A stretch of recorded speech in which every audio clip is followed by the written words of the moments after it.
السلام علیکم ورحمۃ اللہ وبرکاتہ۔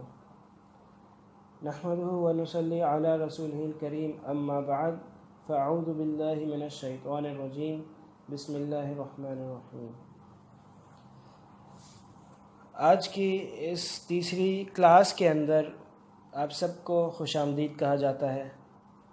الحمدللہ اللہ پاک کا کروڑا احسان ہے، اللہ پاک نے ہمیں اپنا وقت فارغ کرنے اور دین حاصل کرنے کی توفیق نصیب فرمائی۔ یقیناً سب سے افضل علوم میں سے سب سے افضل علم یہ قرآن کا علم ہے، اور جتنے بھی علوم ان کے علاوہ ہیں وہ اس کے تابع ہیں، اور وہ علوم صرف اسی لیے سکھائے جاتے ہیں تاکہ انسان قرآن مجید کی تعلیم اچھے انداز سے حاصل کر سکے اور قرآن مجید کو اچھی طرح سے سمجھ سکے۔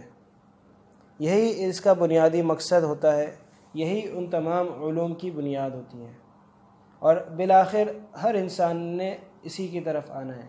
یہاں تک کہ صوفیاء کرام جن کے ہاں مختلف طرح کے اذکار ہوتے ہیں، مراقبات ہوتے ہیں، ان کے ہاں بھی یہ بات مشہور ہے کہ مشائخ اور بزرگان دین جب اپنی زندگی کے آخری عمر میں ہوتے ہیں تو جب آخری عمر میں ہوتے ہیں تو دیکھ لیں بزرگان دین جو ہے، جب یہ ریکارڈنگ کا ایک ساتھی کہہ رہے تھے تو میں نے اس کو دیکھ رہا تھا کہ ہاں ریکارڈنگ ہو رہی ہے۔ اچھا، تو بزرگان دین اپنی جب زندگی کے آخری عمر میں ہوتے ہیں تو ان کا رجحان قرآن مجید کی تلاوت کا زیادہ ہو جاتا ہے، اور سارا دن قرآن مجید پڑھ رہے ہوتے ہیں۔ آپ نے سنا ہوگا اکابرین کا کہ ان کی جو ہے روزانہ ایک قرآن ختم کر رہے ہیں، اور جو ہے روزانہ جو ہے دو قرآن ختم کر رہے ہیں۔ حضرت امام ابو حنیفہ رحمۃ اللہ علیہ کے بارے میں مشہور ہے کہ انہوں نے اپنے نہ جانے کتنے قرآن مجید اپنے گھر کے اندر ختم کروائے۔ تو یہ اس کی وجہ یہ تھی کہ ان کے دل میں قرآن مجید کی اہمیت بیٹھی ہوئی تھی، اور قرآن مجید کا اصل مقصد کیا ہے؟ قرآن مجید یہ سارے جہاں والوں کے لیے ہدایت اور رشد بنا کر بھیجی گئی ہے۔ اس کے اندر ہر طرح کی خیر جو ہے چھپی ہوئی ہے، جسے اور ہر طرح کی خیر موجود ہے، اور اتنی آسان کر دی گئی ہے کہ ہر شخص اس سے فائدہ اٹھا سکتا ہے۔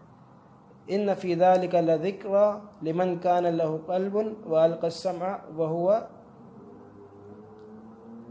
سمیع۔ اچھا، تو یہ قرآن مجید جو ہے اس کے اندر، لیکن اس سے کون فائدہ اٹھا سکتا ہے؟ جو بدل و جان قرآن مجید کی طرف متوجہ ہو جائے۔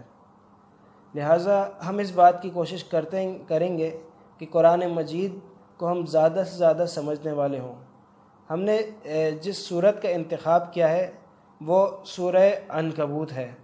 سورہ عنکبوت کے انتخاب کا مقصد بھی یہی ہے کہ یہ ایک مکی سورت ہے، اور اس میں جو ہے جو مکی صورتوں کے اندر جو موضوع ہوا کرتا ہے، یعنی توحید، بعث اور رسالت، ان کا بطریق اتم بیان موجود ہے۔ ساتھ ہی اس کے اندر جو ہے متعدد انبیاء کرام کے واقعات بھی مذکور ہیں۔ تب ہم آتے ہیں سورہ عنکبوت کی طرف۔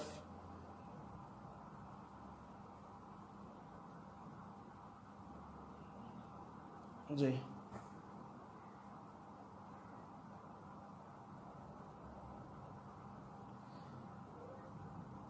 اعوذ باللہ من الشیطان الرجیم، بسم اللہ الرحمن الرحیم۔ وَمِنَ النَّاسِ مَن يَقُولُ آمَنَّا بِاللَّهِ فَإِذَا أُوذِيَ فِي اللَّهِ جَعَلَ فِتْنَةَ النَّاسِ كَعَذَابِ اللَّهِ وَلَئِن جَاءَ نَصْرٌ مِّن رَّبِّكَ لَيَقُولُنَّ إِنَّا كُنَّا مَعَكُمْ أَوَلَيْسَ اللَّهُ بِأَعْلَمَ بِمَا فِي صُدُورِ الْعَالَمِينَ وَلَيَعْلَمَنَّ اللَّهُ الَّذِينَ آمَنُوا وَلَيَعْلَمَنَّ الْمُنَافِقِينَ وَقَالَ الَّذِينَ كَفَرُوا لِلَّذِينَ آمَنُوا اتَّبِعُوا سَبِيلَنَا وَلْنَحْمِلْ خَطَايَاكُمْ وما هم بحاملين من خطاياهم من شيء إنهم لكاذبون وليحملن أثقالهم وأثقالا مع أثقالهم وليسألن يوم القيامة عما كانوا يفترون. صدق اللہ العظیم. ومن الناس من يقول آمنا بالله بعض لوگ ایسے ہیں جو کہتے ہیں کہ ہم اللہ پر ایمان لے آئے. فَإِذَا أُوذِيَ فِي اللَّهِ جب انہیں اللہ کی ذات کے متعلق اللہ کے احکامات کی وجہ سے کے ذریعے سے تکلیف پہنچتی ہے جعل فتنة الناس كعذاب اللہ تو لوگوں کے ذریعے سے آنے والی آزمائش کو وہ اللہ کا عذاب تصور کرتے ہیں. وَلَئِنْ جَاءَ نَصْرٌ مِّن رَبِّكَ اور جب اللہ تعالیٰ کی طرف سے تمہارے رب کی طرف سے مدد اترتی ہے لَيَقُولُنَّ إِنَّا كُنَّا مَعَكُمْ تو وہ کہتے ہیں کہ ہم تو تمہارے ساتھ ہی تھے. أَوَلَيْسَ اللَّهُ بِأَعْلَمَ بِمَا فِي صُدُورِ الْعَالَمِينَ کیا اللہ پاک نہیں جانتا کیا جہاں والوں کے دلوں میں بھید ہیں. اللہ پاک دلوں کے رازوں سے واقف ہے. تو یہاں منافقین کا تذکرہ کیا جا رہا ہے. سورہ عنکبوت کی ابتدا سے لے کر ابھی تک آپ نے دیکھا ہوگا کہ ایمان والوں کا تذکرہ آیا، کافروں کا تذکرہ آیا، اور ساتھ میں جو ہے والدین کی اطاعت کا حکم دیا گیا. اب یہاں سے منافقین کے ذکر کا آغاز ہوتا ہے، اور یہ بہت ہی مناسب ہے کہ منافقین کا بھی تذکرہ جو ہے وہ کفار خالص کفار کے ساتھ کر دیا جائے. بلکہ سورہ بقرہ کے اندر آپ یہ دیکھ سکتے ہیں کہ ایمان جو سورہ بقرہ کا جہاں سے آغاز ہوتا ہے الف لام میم کے آگے ہی آپ دیکھیں گے کہ گنتی کی چند آیتوں میں ایمان والوں کا بیان ہے، گنتی کی چند آیتوں میں کفار کا بیان ہے، اور پھر ایک تفصیلی اور لمبا بیان جو ہے منافقین کا ہے. اس کی وجہ یہ ہے کہ نفاق ایک ایسی چیز ہے جس میں پڑ جانے کا خطرہ زیادہ ہوتا ہے. آدمی اپنے آپ کو مسلمان بھی سمجھ رہا ہو، یہ کفر کی طرف ہر شخص نہیں جاتا، لیکن ایمان میں رہتے ہوئے کفریہ حرکات اور کفریہ نظریات اپنا لینا یہ زیادہ بنسبت آسان ہوتا ہے، اور اسی لیے اس کی طرف چلے جانے کا خطرہ بھی زیادہ ہوتا ہے. اسی بنا پر اللہ پاک نے منافقین کو بہت زیادہ کھول کر بیان کیا، اور اس کا مقصد صرف یہی ہے کہ ایمان والا منافقین کی فہرست میں اپنا شمار نہ کروا لے. تو یہاں کہہ رہے ہیں کہ منافق کی یہ نشانی بتا رہے ہیں اللہ پاک، جو کہتے ہیں کہ ہم تو ایمان لے آئے، لیکن جب اللہ کی طرف سے کوئی آزمائش آتی ہے لوگوں کے ذریعے سے، جو آزمائش ان کو پہنچ رہی ہوتی ہے، تو اس کو کہتے ہیں یہ اللہ کا عذاب ہے، اور یہ ایمان کی وجہ سے ہم پر عذاب آیا ہے. اور وہ اپنے آپ اور ایمان والوں کو کوسنے لگتے ہیں. اور جب اللہ کی طرف سے جو ہے مدد نازل ہو جاتی ہے تو ایمان والوں کو کیا کہتے ہیں کہ ہم تو تمہارے ساتھ تھے، ہم کافروں کے ساتھ نہیں تھے، ہم تمہارے ساتھ تھے، جنگ میں نہیں لڑیں گے، حوصلہ افزائی کی بجائے حوصلہ شکنی کریں گے، برا بھلا کہیں گے. لیکن جب مال غنیمت آئے گا، جب جو ہے نام کمانے کا وقت آئے گا، تو سب سے آگے یہ پیش آپ کو نظر آئیں گے. تو اللہ پاک کہہ رہے ہیں کہ تم تو لوگوں کو تو شاید بیوقوف بنا لو، لیکن اللہ پاک جانتا ہے کہ تمہارے دلوں میں کیا چھپا ہوا ہے. وَلَيَعْلَمَنَّ اللَّهُ الَّذِينَ آمَنُوا وَلَيَعْلَمَنَّ الْمُنَافِقِينَ جان لینا، علم یعلم کہتے ہیں جاننے کو. اور تفسیر ابن کثیر میں امام ابن کثیر فرماتے ہیں کہ اللہ کی ذات کی طرف جب جان لینے کی نسبت کی جائے تو اس کا مطلب ہوتا ہے دکھا دینا، کہ اللہ پاک دکھا دیں گے، ظاہر کر دیں گے. اللہ پاک ضرور یہ بات ظاہر کر دیں گے کہ ایمان والے کون ہیں اور منافق کون ہیں. ان آزمائش کا مقصد یہی ہے کہ اللہ پاک ایمان اور مومنین اور منافقین کے درمیان فرق واضح کر دیں. وقال الذين كفروا للذين آمنوا اتبعوا سبيلنا ولنحمل خطاياكم. اب یہ کافر کس طرح سے دھوکہ دیتے ہیں؟ کافر لوگ کہتے ہیں ایمان والوں سے کہ ہمارے راستے پہ چل پڑو اور ہم تمہاری غلطی کوتاہیوں کو اپنے سر لے لیں گے. تمہارے گناہوں کے بوجھ کو ہم اپنے کندھوں پر اٹھا لیں گے۔ اللہ پاک کہہ رہے ہیں کہ وما ہم بحاملین من خطایاہم من شیء، وہ ان کے گناہوں کے بوجھ سے کچھ بھی ذرہ برابر بھی اپنے کندھے پہ اٹھانے والے نہیں ہیں۔ انہم لکاذبون، یہ لوگ جھوٹ بول رہے ہیں۔ وَلَيَحْمِلُنَّ أَثْقَالَهُمْ وَأَثْقَالًا مَعَ أَثْقَالِهِمْ، یہ تو یقینی بات ہے کہ یہ لوگ اپنا بوجھ بھی اٹھائیں گے اور جو ہے ان لوگوں کا بھی بوجھ اٹھائیں گے جن کو یہ لوگ گمراہ کر چکے ہوں گے یا اپنے بہکاوے میں لا چکے ہوں گے، ان کا بوجھ بھی یہ لوگ اٹھائیں گے۔ اور قیامت کے دن ان کی غلط دغا بازیوں کے بارے میں اور ان کے غلط پروپیگنڈوں کے بارے میں ان سے ضرور پوچھا جائے گا۔ تو دیکھیں یہ کفار، یہ اس مشرکین مکہ یہ کہا کرتے تھے کہ بھائی فکر نہیں کرو، تم گناہ کر لو اور اس گناہ کا بوجھ ہم اٹھا لیں گے۔ تو اللہ پاک نے بتا دیا کہ پہلی بات تو یہ کہ قیامت کے دن اس بات کی اجازت نہیں ہوگی کہ کوئی اور شخص کسی دوسرے کا بوجھ یا گناہوں کا بوجھ اپنے سر لے لے، اس بات کی اجازت نہیں ہوگی۔ ہر آدمی کا اعمال نامہ اس کا اپنا ہوگا۔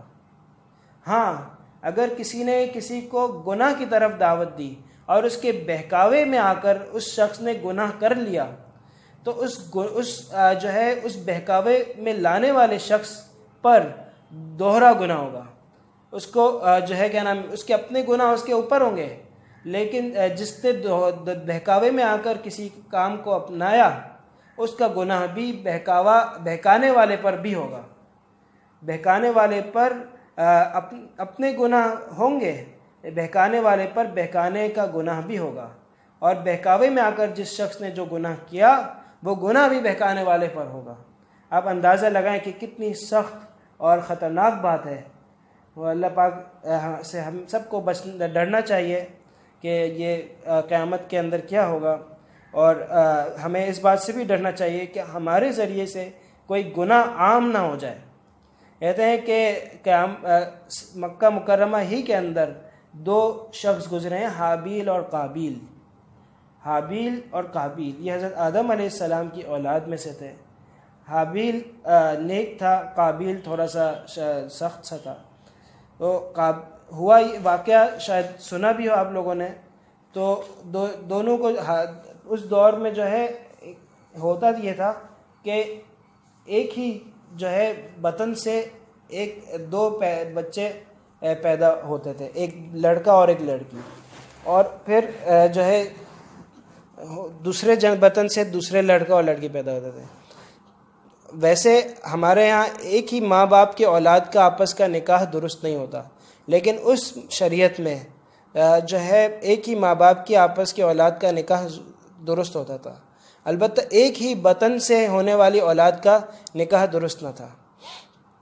تو حابیل کے ساتھ جو لڑکی پیدا ہوئی تھی وہ اتنی خوبصورت نہیں تھی، قابیل کے ساتھ جو لڑکی پیدا ہوئی تھی وہ بہت خوبصورت تھی، لیکن قابیل کے ساتھ پیدا ہوئی تھی، قابیل کا اس سے نکاح درست نہیں تھا۔ حابیل کے ساتھ جو پیدا ہوئی تھی اس کا حابیل کا اس کے ساتھ نکاح درست نہیں تھا۔ تو آگے چل کر ہوا یہ کہ حابیل کا نکاح طے پایا ایک لڑکی سے جو قابیل کے ساتھ بطن سے پیدا ہوئی تھی۔ قابیل کا اس سے نکاح درست نہ تھا، لیکن قابیل نے کہا کہ میں جو ہے اس سے نکاح کروں گا۔ قابیل نے اس سے نکاح کرنا چاہا اور جو ہے حابیل کے ساتھ لڑنے لگا۔ حابیل نے کہا کہ میں تو تم پر کچھ بھی نہیں کروں گا، تم مجھے کچھ بھی حملہ کر لو، میں اللہ کے حکموں کو نہیں توڑ سکتا، اور میں تمہیں کچھ نہیں کہوں گا۔ قابیل نے آ کر حابیل کو قتل کر دیا، اور یہ انسانیت کا پہلا قتل تھا۔ اور یہ یاد رکھنے کے لیے یاد رکھ لیں کہ قاف سے قتل بھی ہے اور قاف سے قابیل بھی ہے۔ یہ بات آپ کو یاد رکھنے میں مددگار ہوگی کہ ان دونوں بھائیوں میں قاتل کون تھا۔ قابیل قاتل تھا۔ تو بہرحال حدیث میں آتا ہے کہ قیامت تک جتنے بھی قتل ہوں گے ان سارے قتلوں کا گناہ قابیل کو ضرور ملے گا، کیونکہ اس قتل کی بنیاد اور قتل کا تصور جس شخص نے سب سے پہلے پیدا کیا وہ قابیل تھا۔ اور حدیث مبارکہ میں آتا ہے، میں نے یہ حدیث آپ کے سامنے کھول دیتے ہیں، مسلم شریف کی حدیث ہے، من دعا الی ہدن کان لہ من الاجر مثل اجور من تبعہ لا ينقص ذلك من اجورهم شیئا ومن دعا الی ضلالۃ کان علیہ من الاثم مثل آثام من تبعہ لا ينقص ذلك من آثامهم شیئا۔ جو کسی کو کسی خیر کے کام کی طرف بلائے گا اسے اس خیر کے کام کا اسی کے بقدر اجر و ثواب ملے گا، اور ان میں سے کسی کے بھی اجر و ثواب میں کمی نہیں کی جائے گی۔ اور جو کسی کو برائی کی طرف بلائے گا تو اسے برائی کرنے والے کے گناہ کے بقدر گناہ ملے گا، ان دونوں میں سے کسی کے گناہ میں کمی نہیں کی جائے گی۔ تو دوستو بزرگوں، سوچنے کی بات ہے، کتنی خطرناک بات ہے کہ ہم کسی کو کسی غلط کام کی طرف دعوت دیں اور وہ شخص اس غلط کام کو کر بیٹھے اور اس کا گناہ، اس کی سزا ہم سب کو بھگتنی پڑ جائے۔ ہمیں جو ہے ساتھ میں ہمیں منافقین کے مکر و فریب، ان کی چال سازیوں، کفار کے چال سازیوں سے بچنا ہوگا، ڈرنا ہوگا، اپنے آپ اللہ سے مانگنا ہوگا کہ اللہ پاک جو ہے ہمیں ہر طرح کے شر اور فتنے سے بچائے۔ یہ آج کی سورہ عنکبوت کی ان آیات کا خلاصہ تھا۔ انشاءاللہ حضرت نوح علیہ السلام کا واقعہ، جو کہ اولو العزم پیغمبر ہیں، اور پھر حضرت ابراہیم علیہ السلام کا واقعہ بھی کل انشاءاللہ کل کی کلاس میں ہم سیرت کے ضمن میں بیان کریں گے، تفسیر کے ضمن میں بیان کریں گے۔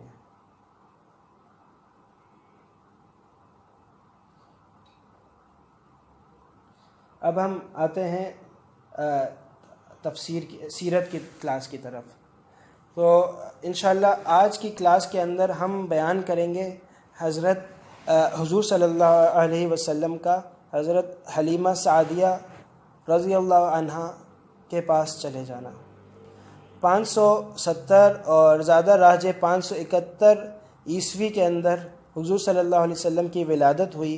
حضور صلی اللہ علیہ وسلم کی زندگی کے 3 ادوار ہیں۔ ایک بعثت کہتے ہیں نبوت مل جانا، اور نبوت یعنی نبوت سے پہلے کے 40 سال جو مکہ میں گزرے، پھر 13 سال مزید نبوت ملنے کے بعد جو مکہ میں گزرے جو نبوی سال کہلاتے ہیں، اور پھر 10 سال وہ جو مدینہ منورہ کے اندر گزرے۔ کل یہ 63 سال ہوتے ہیں، جن میں سے 53 سال مکہ مکرمہ کی زندگی کے ہیں اور 10 سال مدینہ منورہ کی زندگی کے ہیں۔ تو ان 63 سالوں میں سے ابتدائی سال اور کی گفتگو چل رہی ہے۔ گزشتہ درس میں ہم نے حضور صلی اللہ علیہ وسلم کی ولادت اور ولادت کے برکت سے ہو جانے والے جو ہیں کہ ولادت کے موقع پہ دیکھی جانے والی برکات کا تذکرہ کیا تھا۔ حضور صلی اللہ علیہ وسلم کے نسب نامے کو بھی ذکر کیا تھا، اور ابھی آج کی اس کلاس میں انشاءاللہ ہم حضور صلی اللہ علیہ وسلم کے بنو سعد میں حلیمہ سعدیہ رضی اللہ عنہا کے پاس تشریف لے جانے کا تذکرہ کریں گے۔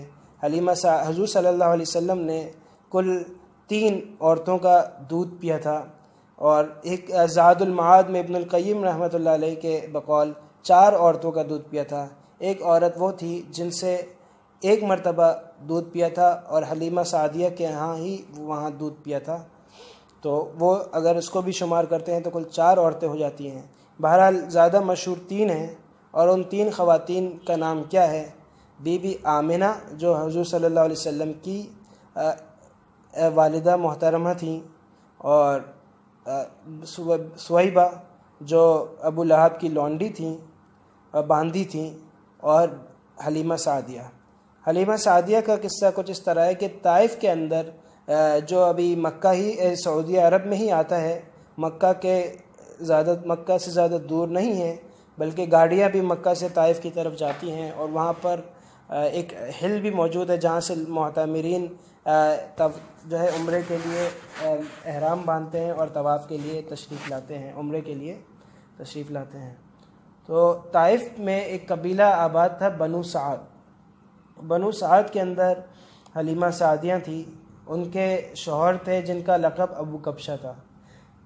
حلیمہ سعدیہ رضی اللہ عنہا تشریف لاتی ہیں اور کہ گدھی پر سوار تشریف لاتی ہے، مکہ مکرمہ آتی ہیں اپنے سہیلیوں سمیت، اور وہاں سے بچوں کو اپنے ساتھ لے جانے کا ان کا سلسلہ شروع ہوتا ہے۔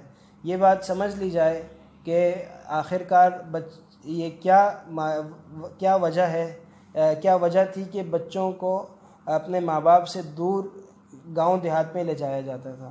اصل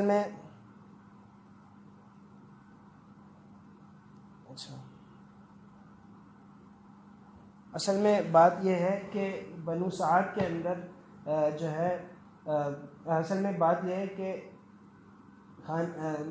یہ دستور تھا عربوں کے اندر کہ وہ شہر کے اندر چونکہ آلودگی زیادہ ہوتی ہے، وبائیں لوگوں کا مختلف علاقوں سے آنا جانا زیادہ ہوتا ہے، تو یہ جو وائرس ہے اس زمانے میں بھی ایک یوں سمجھ لیں کہ وبائیں ہوا کرتی تھیں اور وہ پھیلتی تھی، لوگ بیماریاں زیادہ ہوتی تھی شہر کے اندر۔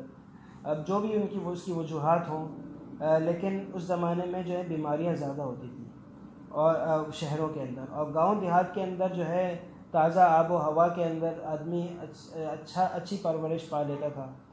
اس کی وجہ سے یہ دستور تھا عربوں کے اندر کہ وہ بچوں کو گاؤں دیہات کی طرف بھیج دیتے تھے، اور گاؤں دیہات کے اندر بچے کچھ وقت گزارتے تھے، 3 سال 4 سال، کبھی 5 سال، اس کے بعد پھر واپس شہر میں اپنے والدین کے پاس تشریف لے آتے تھے۔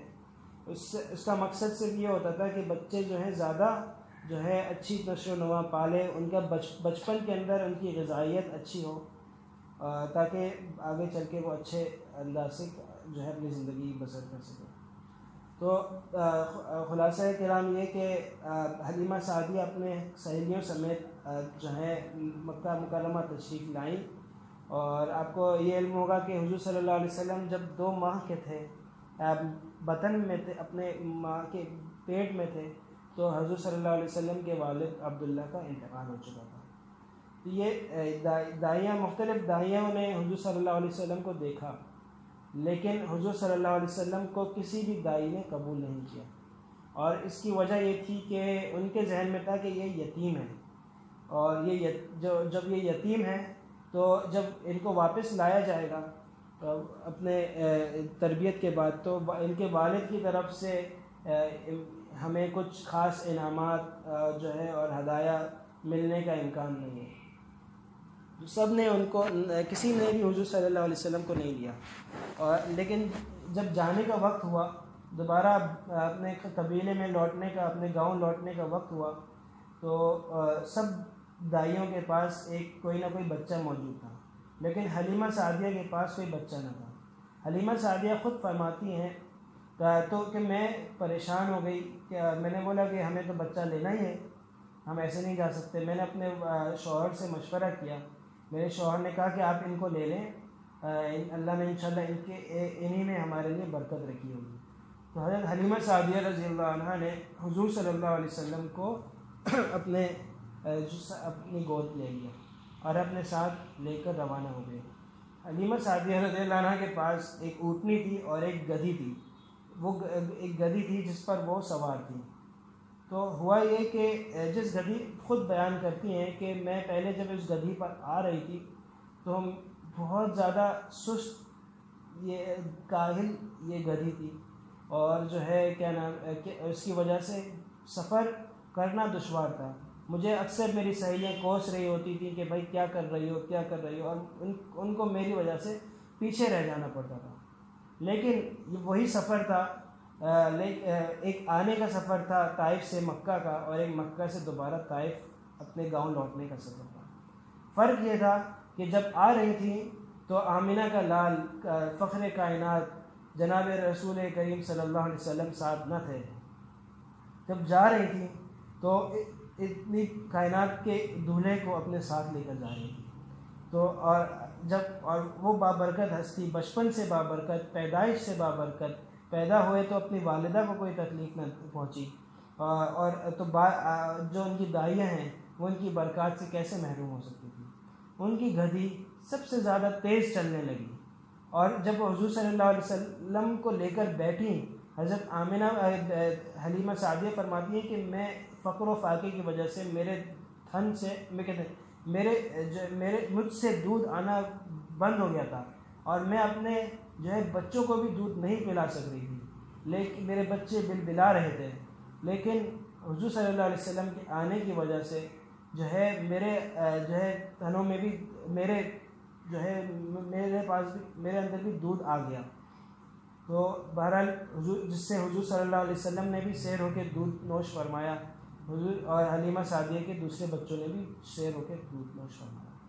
تو واپسی کے وقت وہی گدھی تھی، لیکن اب وہ اتنا آگے نکل رہی تھی کہ دوسری سہیلیاں جو کہہ رہی تھیں کہ بھائی اس کو اب تھوڑا آہستہ کرو، ورنہ یہ ہم سے بہت آگے نکل جائے گی، ہم تمہارے پیچھے کیسے چلیں گے، اور حیران ہو گئے تھے کہ وہی گدھی کیسے اتنا تیز چل رہی ہے۔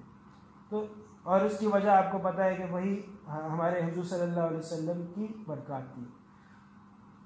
پھر یہ ہوا کہ اپنے اس گاؤں میں پہنچنے کے بعد جو ہے حضور حلیمہ سعدیہ کی جو بکریاں تھیں وہ جو ہے چرنے کے لیے کسی زمین پہ کسی کھیت پہ جایا کرتی تھیں۔ بکریاں جہاں جاتی تھیں وہیں پر دوسری بکریاں بھی جاتی تھیں، دوسری جو ہے دائیوں کی بکریاں جاتی تھیں، لیکن دوسری دائیوں کی بکریاں بغیر چرے آ جاتی تھیں اور ان کو کچھ گھاس پھاس نہیں ملتا تھا، لیکن حلیمہ سعدیہ کی بکریاں جب بھی جاتی تھی اسی جگہ سے حالانکہ چر کے آتی تھی، لیکن ان کو گھاس بھی مل جاتا تھا، اور جب آتی تھی تو ان بکریوں سے دودھ کے تھن جاری ہوتے تھے اور جتنا چاہتے تھے دودھ نکالا جا سکتا تھا۔ یہ بھی حضور صلی اللہ علیہ وسلم کی برکت تھی، اور حضور صلی اللہ علیہ وسلم کے طفیل ہی یہ جو ہے اللہ پاک نے جاری کیا تھا۔ حلیمہ سعدیہ فرماتی ہیں کہ جہاں بھی حضور صلی اللہ علیہ وسلم ہوتے تھے وہاں پر جو ہے بادل حضور صلی اللہ علیہ وسلم کو سایہ کر رہا ہوتا تھا۔ پھر جب اسی طرح یہ 2 برس مکمل ہوئے، 2 برس جب اچھا ایک اور بات یہ ہے کہ حضور صلی اللہ علیہ وسلم جب 1 سال کے ہوئے تو انتہائی زیادہ توانا ہو گئے تھے، اور 2 سال کی عمر میں باتیں کرنے چلنے لگے تھے، اور ان کی جو ہے بڑھوتری دوسرے بچوں کی بڑھوتری سے بھی زیادہ تیز ہوئی۔ اچھا جب 2 سال مکمل ہونے لگے تو ان کا حضرت خدیجہ حلیمہ سعدیہ رضی اللہ عنہ حضور صلی اللہ علیہ وسلم کو لے کر بی بی آمنہ کے پاس دوبارہ لوٹ آئیں، اور لوٹ آنے کے بعد چونکہ خواہش یہ تھی کہ یہ ہمارے پاس مزید عرصہ رہیں، تو انہوں نے یہ عرض کی کہ ان کو یہاں کے مکے کی آب و ہوا ان کو بیمار کر دے گی، آپ اس کو ہمارے پاس مزید چند سالوں کے لیے دے دیں، چند سالوں کے بعد دوبارہ آپ کے جو ہے آپ کا بچہ لوٹا دیں گے۔ بی بی آمنہ راضی ہو گئی اور دوبارہ سے جو ہے حلیمہ سعدیہ کے پاس حضور صلی اللہ علیہ وسلم کو بھیج دیا۔ لیکن اللہ کا کہنا یہ ہوا کہ ولادت کے اور اسی طرح زندگی گزر رہی تھی، اور حلیمہ سعدیہ کے ساتھ ان کے جو ہے بچوں کے ساتھ حضور صلی اللہ علیہ وسلم پرورش پا رہے تھے۔ تو جب حضور صلی اللہ علیہ وسلم کے کچھ رضائی بھائی بہن بھی ہیں، حلیمہ سعدیہ کے جو بچے تھے جن سے حضور صلی اللہ علیہ وسلم کی رضاعت ثابت ہے، یعنی دودھ شریک بھائی بہن کا رشتہ ثابت ہے، وہ 4 ہیں۔ عبداللہ حلیمہ سعدیہ کے بیٹے کا نام ہے، اور 3 ان کی بیٹیاں ہیں، انیسہ، جزامہ اور حزیمہ۔ تو جزامہ کا ایک اور نام ان کا جو ہے لقب انشاءاللہ آگے آئے گا، اور ان کا ایک اور جو ہے کردار اور ان کا ایک اور تذکرہ جو غزوہ حنین کے موقع پر ہوگا وہ بھی آپ کے سامنے انشاءاللہ عنقریب آئے گا۔ تو رضاعت خطا تو 4 یا 2 قول ملتے ہیں، 4 سال اور 5ویں سال۔ 4 سال اور 5ویں سال، 4 یا 5ویں سال میں شق صدر کا واقعہ پیش آیا۔ شق صدر کا واقعہ یوں تھا کہ حضور صلی اللہ علیہ وسلم ایک جگہ جو ہے بچوں کے ساتھ کھیل رہے تھے، تو اچانک جو ہے حضرت جبریل علیہ السلام آئے اور حضور صلی اللہ علیہ وسلم کا جو ہے سینہ چاک کیا۔ حضور صلی اللہ علیہ وسلم کو پہلے پکڑ کے لٹایا، پھر حضور صلی اللہ علیہ وسلم کا سینہ چاک کیا، دل کو نکالا اور اسے زمزم کے پانی سے دھو کر دوبارہ جو ہے اپنی جگہ پر ڈال دیا۔ وہ اور اس میں جو ہے دوبارہ سے اس جگہ کو سلائی کر دی. اور کہتے ہیں کہ دل کو دھونے کے ذریعے سے اس میں جو شیطان کا حصہ یا وساوس کا جو واسطہ اور ذریعہ ہوتا ہے اس کو ختم کر دیا گیا. تو بچے دوڑتے ہوئے والدہ کے پاس آئے کہ حضور صلی اللہ علیہ وسلم کو قتل کر دیا گیا ہے.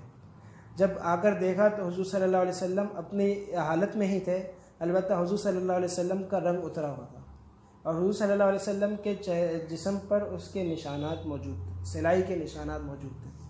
تو حلیمہ سعدیہ بہت زیادہ گھبرا گئیں, پریشان ہو گئیں. پھر وہ اپنے آمنہ کے لال کو آمنہ کے پاس دوبارہ جو ہے 6 سال کی عمر میں لے کر آ گئیں. 6 سال کی عمر میں دوبارہ حضور صلی اللہ علیہ وسلم اپنی والدہ کے پاس پہنچ گئے. والدہ نے چاہا کہ میں اپنے جو ہے شوہر اپنے ایک تو ننیال بھی آؤں اور اپنے شوہر کا جو ہے وہ دیکھاؤں کہ قبر کا دیدار کراؤں. تو جو کہ عبداللہ تھے اور وہ کہاں پر دفن تھے, وہ یثرب یعنی مدینہ منورہ کے اندر دفن تھے. تو ہاں بی بی آمنہ حضور صلی اللہ علیہ وسلم کو لے کر روانہ ہوئی اور یثرب کی طرف تشریف لے گئیں. یثرب گئیں, 1 مہینہ وہاں اپنے سسرال میں گزارا. اپنے سسرال میں نہیں, معذرت چاہتا ہوں, اپنے مائکے میں گزارا یعنی اپنے گھر میں گزارا. اور واپسی میں جب آ رہی تھیں تو اللہ کا کرنا یہ ہوا کہ بی بی آمنہ کی طبیعت خراب ہوئی اور بی بی آمنہ کا انتقال ہو گیا. تو بچپن میں ہی ہمارے پیارے حضور صلی اللہ علیہ وسلم یتیم ہو گئے. اور اس یتیمی کا مقصد کیا تھا؟ اللہ پاک یہ ظاہر کرنا چاہتے تھے کہ یہ میرے پیارے حبیب ایک تو محبت کے لیے یا محبت کے قابل صرف میں ہوں, اور اس کے علاوہ کوئی بھی محبت کا اتنا حقدار نہیں ہے جتنا میں ہوں. اور یہ بھی ظاہر کرنا چاہتے تھے کہ ترقی اور عروج کے لیے کسی واسطے اور ذریعے کی ضرورت نہیں پڑتی. میں جب بھی جس کو بھی ترقی دینا چاہتا ہوں بغیر وسائل کے بغیر ذرائع کے بھی دے سکتا ہوں. آگے چل کے آپ کے سامنے آئے گا کہ حضور صلی اللہ علیہ وسلم کا بہت زیادہ ساتھ جو ہے, ابھی آپ کو پتہ, ابھی والدین کے انتقال کے بعد حضور صلی اللہ علیہ وسلم اپنے دادا عبد المطلب کی پرورش میں رہیں گے. اور عبد المطلب کے انتقال کے بعد حضور صلی اللہ علیہ وسلم کے چچا ابو طالب کا ساتھ ہوگا. ابو طالب زندگی میں سب سے زیادہ ساتھ اور ایمان لے آنے کے بعد اور بعثت کے بعد سب سے زیادہ ساتھ جو حضور صلی اللہ علیہ وسلم کو ملتا ہے وہ ابو طالب کا اور حضرت خدیجہ رضی اللہ عنہ کا ملتا ہے. لیکن آپ یہ بھی جان لیں گے کہ کچھ چند ہی عرصے کے اندر حضور صلی اللہ علیہ وسلم کی اہلیہ محترمہ حضرت خدیجہ اور چاچا محترم چاچا ابو طالب دونوں بھی اس دنیا سے چلے جاتے ہیں. اس کے باوجود اسلام اپنی آب و تاب سے ساری دنیا میں پھیلتا ہے. پہلے جزیرۃ العرب کو اپنے انوارات سے روشن کرتا ہے, پھر پھیلتے پھیلتے ساری دنیا میں اپنے جو ہے پیغام کو پہنچا دیتا ہے.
السلام علیکم.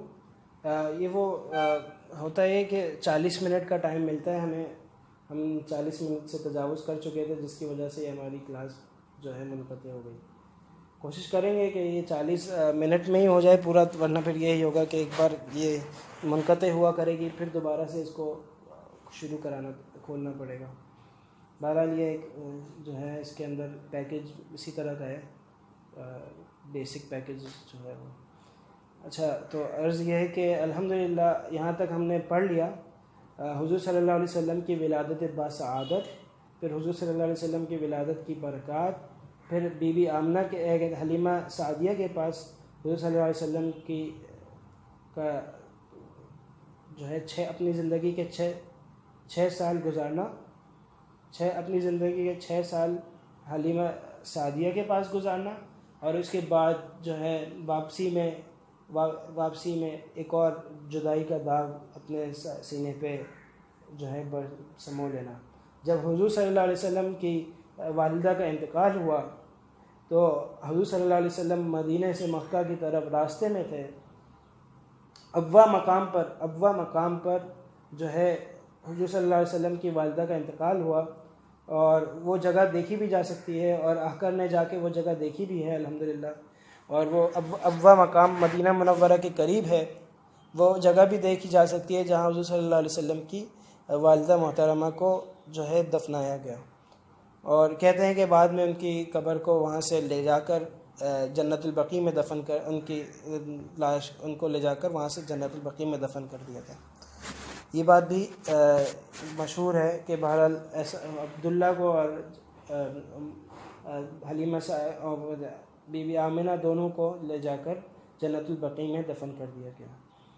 اور حضور صلی اللہ علیہ وسلم کے جب والدہ کا انتقال ہوا، اس وقت حضور صلی اللہ علیہ وسلم کے ساتھ حضور صلی اللہ علیہ وسلم کے دادا عبد المطلب اور ان کی جو ہے خادمہ باندھی ام ایمن تھی.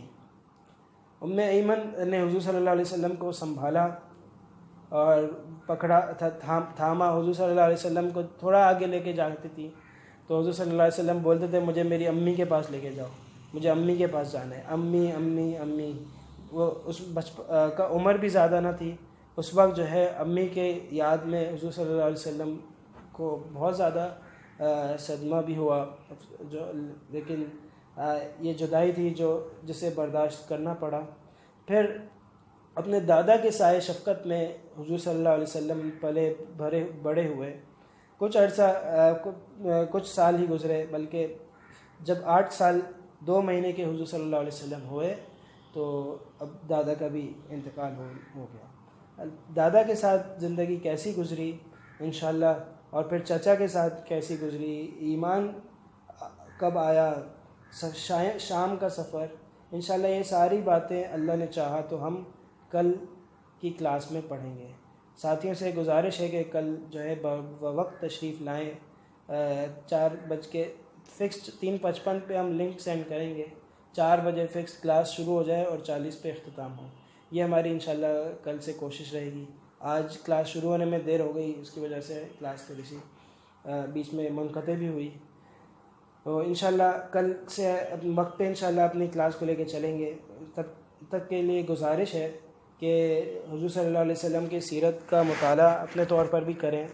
مختصر اگر دیکھیں گے تو آپ کو سیرت خاتم الانبیاء مفتی شفیع صاحب کی وہ بہت بہترین کتاب ہے، اور اگر تفصیل میں جانا چاہتے ہیں تو تفصیل کے اندر الرحیق المختوم بھی بہت اچھی کتاب ہے، اور سیرت المصطفیٰ بھی بہت اچھی کتاب ہے. اردو کے حوالے سے اور آسان ہونے کے اعتبار سے اگر تفصیلی آپ کو دیکھنا ہو تو الرحیق المختوم بہت اچھی کتاب ہے. اسی پر آج کی کلاس کا اختتام کریں گے. امید ہے انشاءاللہ دعاؤں میں یاد رکھیں گے. اور ایک گزارش میں نے کی تھی کہ ہر ساتھی اپنا روزانہ کا ایک روٹین بنا لے، اور اس میں زیادہ سے زیادہ وقت دین کی جو ہے دین سیکھنے اور جو ہے اللہ کو راضی کرنے، عبادت میں، والدین کی خدمت میں، اور اسی طرح اگر دنیاوی تعلیم حاصل کر رہے ہیں تو دنیا کی تعلیم میں صرف ہو. البتہ کوئی بھی وقت ضائع نہ ہو، اور سوشل میڈیا کو موقوف کریں یا محدود کریں. زیادہ وقت جو ہے آپ کا کتاب بینی میں گزرے، اصل فائدہ اسی میں ہوتا ہے. ٹھیک ہے. اور دیر پا جو تاثیر ہوتی ہے وہ بھی کتابوں کی ہی ہوا کرتی ہے. اسی پہ اپنی کلاس کا اختتام کرتے ہیں. السلام علیکم ورحمۃ اللہ وبرکاتہ. سب سے میں ایک مرتبہ وعلیکم السلام سننا چاہوں گا.